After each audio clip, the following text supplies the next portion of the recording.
Hello student, welcome back. Next video. Today we are talking about third chapter of class 10th English. आज का पाठ है हमारा the Ganga. Ganga आप जानते हो जो कि हमारे भारत की पवित्र नदी है। इसके जो ऑथर हैं पंडित जवाहरलाल नेहरू जी हैं। ठीक, अबाउट द लेसन, पाठ के बारे में जानते हैं। The Ganga is an extract from the last will and testament of Pandit Jawaharlal Nehru. ये पाठ जवाहरलाल नेहरू जी ने लिखा है। इसमें है he express his gratitude to the people of India for their love and affection. इसमें वो उनके प्रति अपना प्यार और ग्रेटिट्यूड बताना चाहते हैं इंडिया के लोगों के लिए कि उनने उनको कितना प्रेम दिया है। He is also grateful to his colleagues who were his fellow partner. और इसमें वह उनके साथ पढ़ने वाले जो सहपाठी थे, पार्टनर थे, उनके लिए भी ग्रेटफुल हैं या थैंकफुल हैं। Nehru want that his body should be cremated after his death. He wishes that a handful of his ashes we immersed in the Ganga and the major portion of them he scattered over the field। उनकी अंतिम इच्छा और वसीयत थी कि उनकी जब मृत्यु हो तो उसके बाद जो उनकी अस्थियां हैं गंगा में बहाई जाएं और भारत के अन्य क्षेत्रों में उनकी अस्थियों को डाला जाए। ठीक, ये है पाठ। अब हम पाठ स्टार्ट करते हैं। I have received so much love and affection from the Indian people that nothing that I to do can repay even a small fraction of it, and indeed there can be no repayment of so precious a thing as affection।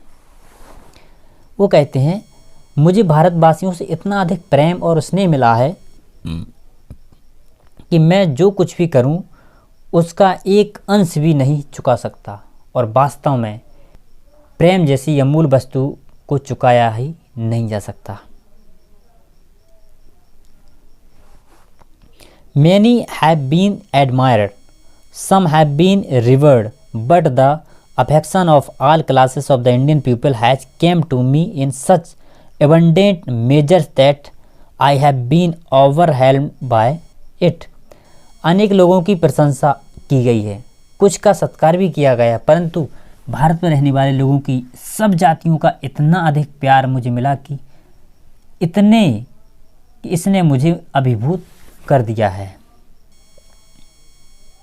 I can only express the hope that in the remaining year I may live I shall not be unworthily of my people and their affection.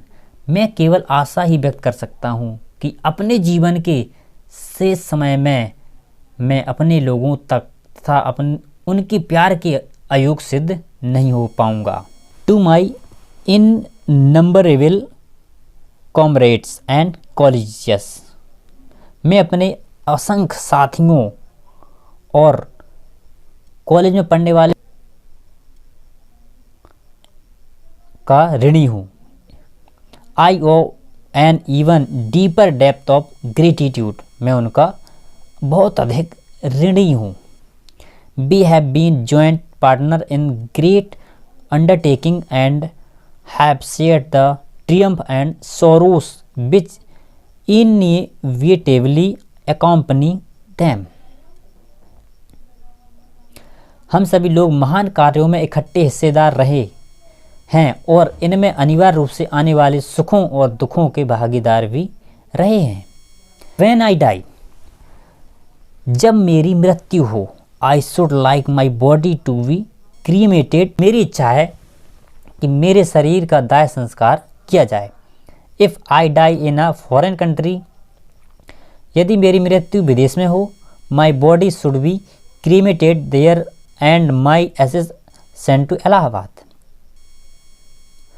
तो मेरे शरीर का दाह संस्कार वहीं कर दिया जाए और मेरी अस्थियां इलाहाबाद भेज दी जाएं। A small handful of these ashes should be through in the Ganga and the major portion of them disposed of in the manner indicated below.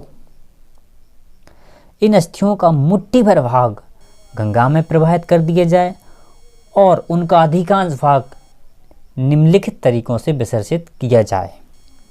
No part of these ashes should be retained or preserved. इन अस्थियों के किसी भी भाग को बचाकर न रखा जाए. My desire to have a handful of my ashes through in the Ganga at Allahabad has no religious significance so far as I am concerned. जहाँ तक मेरा संबंध है, मेरी इच्छा का कि मेरी अस्थियों का कुछ भाग इलाहाबाद में गंगा में डाल दिया जाए कोई धार्मिक महत्व नहीं है. So far I am concerned, I have no religious sentiment in the matter. मतलब इस मामले में मेरी कोई धार्मिक भावना नहीं है. I have been attached to the Ganga and the Jamuna river in Allahabad ever since my childhood, and as I have grown older this attachment has also grown. मैं अपने बचपन से ही इलाहाबाद में गंगा और यमुना नदियों से जुड़ा हुआ हूँ और जैसे जैसे मैं बड़ा हुआ हूँ यह लगाव भी बढ़ा है. I have watched their varying moods as the season changed and have often thought of the history and myth and tradition and song and story that have become attached to them through the long ages and become part of their flowing waters. ऋतुओं के बदलने के साथ साथ मैंने उनके बदलती हुए भावों को देखा है और प्रायः इसके इतिहास, पौराणिक कथाओं, परंपराओं, गीतों और कहानियों के बारे में विचार किया है जो युग युगांतरों के साथ इसके साथ जुड़ गई हैं. Become part of their following water, और उनके बहते जल का अंग बन गई हैं. The Ganga specially is the river of India beloved of her people round which are intertwined her racial memories, her hopes and fears, her song of triumph, her victories and her defeats. Ganga विशेष रूप से भारत की नदी है, भारतवासियों की प्रिय रही है, जिससे भारत की जातीय यादें, उसकी आशाएं और भय, उसकी विजय के गीत, उसकी विजय और पराजय जुड़ी हुई है.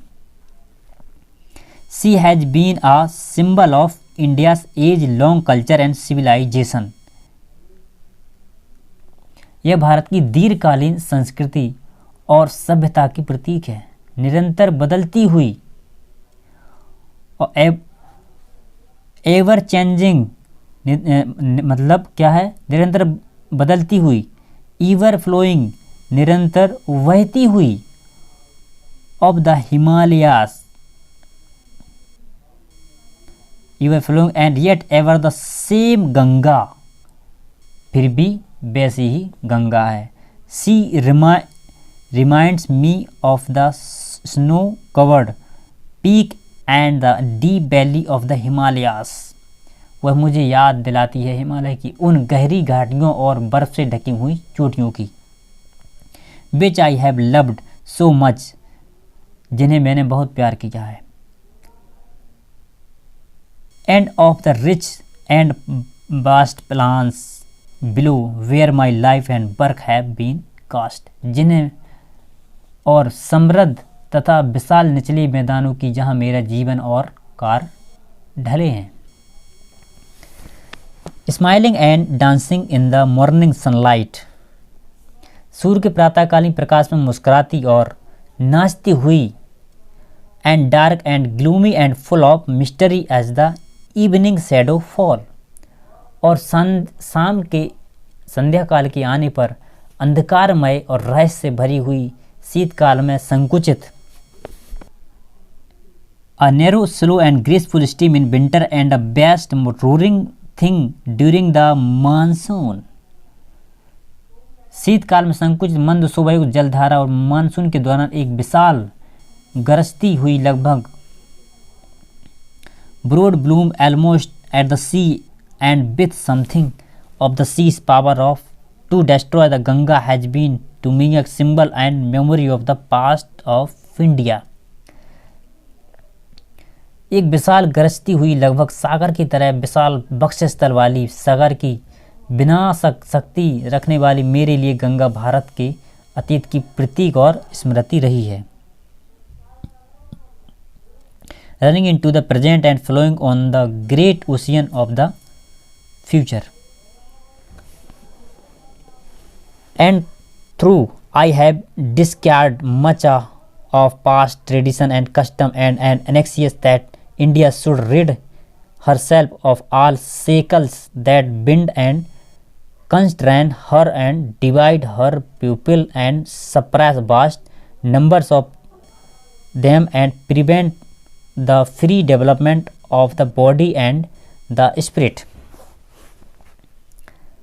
तो and thou I have discarded much of past tradition. और यद्यपि मैंने काफ़ी प्राचीन परंपराओं एंड कस्टम रीति रिवाजों and an anxious that India और अधिकांश भागों को छोड़ दिया है. should rid herself of all shackles that bind and constrain her and drive her people. और मैं उत्सुक हूँ कि भारत स्वयं को उन सब बेड़ियों से मुक्त कर ले जो उसे बांधती हैं और उसे बाध्य करती हैं. Suppress vast number of them and prevent of free development of body and the spirit. और उनके लोगों को विभाजित करती है और उनमें असंख्य का दमन करती है. And prevent the free development of body and the spirit. और आत्मा तथा शरीर के स्वतंत्र विकास को रोकती है. The I seek all this yet I do not wish to cut my self off from that past completely.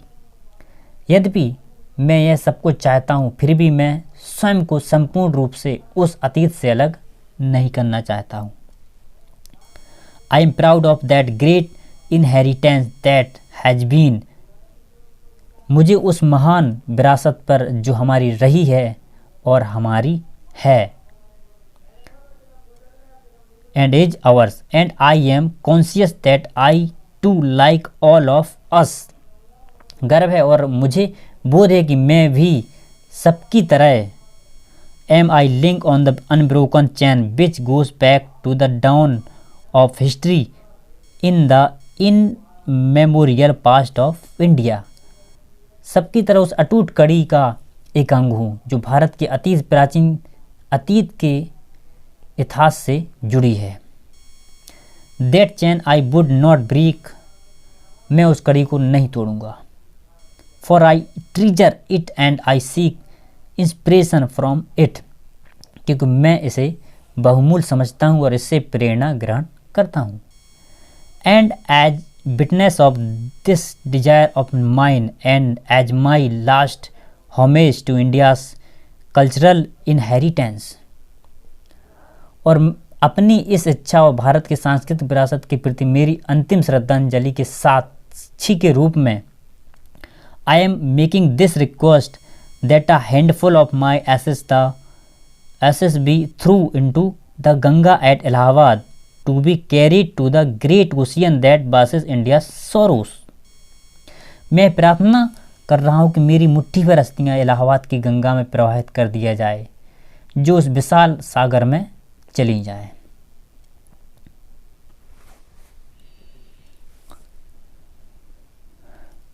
The major portion of my ashes should, however, be disposed of the otherwise. मेरी अस्थियों के अधिकांश भाग को अन्य प्रकार से विसर्जित किया जाए. I want these to be carried high up into the air in an aeroplane and scattered from the higher over the field peasants of India's toil. मैं चाहता हूँ कि इन्हें वायुयान में या एरोप्लेन में रखकर आकाश में ऊंचा ले जाया जाए और वहाँ उस ऊंचाई से उन्हें हमारे खेतों में बिखेर दिया जाए, जहाँ भारत के किसान कठिन परिश्रम करते हैं, so that they might mingle with the dust and soil of India and become an indistinguishable part of India, ताकि वो भारत की मिट्टी में मिल जाए और भारत का एक अभिन्न अंग बन जाए। I have written this bill and testament in New Delhi on the 21st day of June in the year 1954। मैं वसीयतनामा और इच्छा पत्र नई दिल्ली में 21 जून 1954 को लिखा है। Thank you student. आप अगर नए हो तो चैनल को सब्सक्राइब कीजिए, और अगर आपको वीडियो अच्छा लगा है, आपको चैप्टर समझ में आया है, तो लाइक करें और कमेंट करके ज़रूर बताएं। Thank you. फिर मिलेंगे नेक्स्ट वीडियो।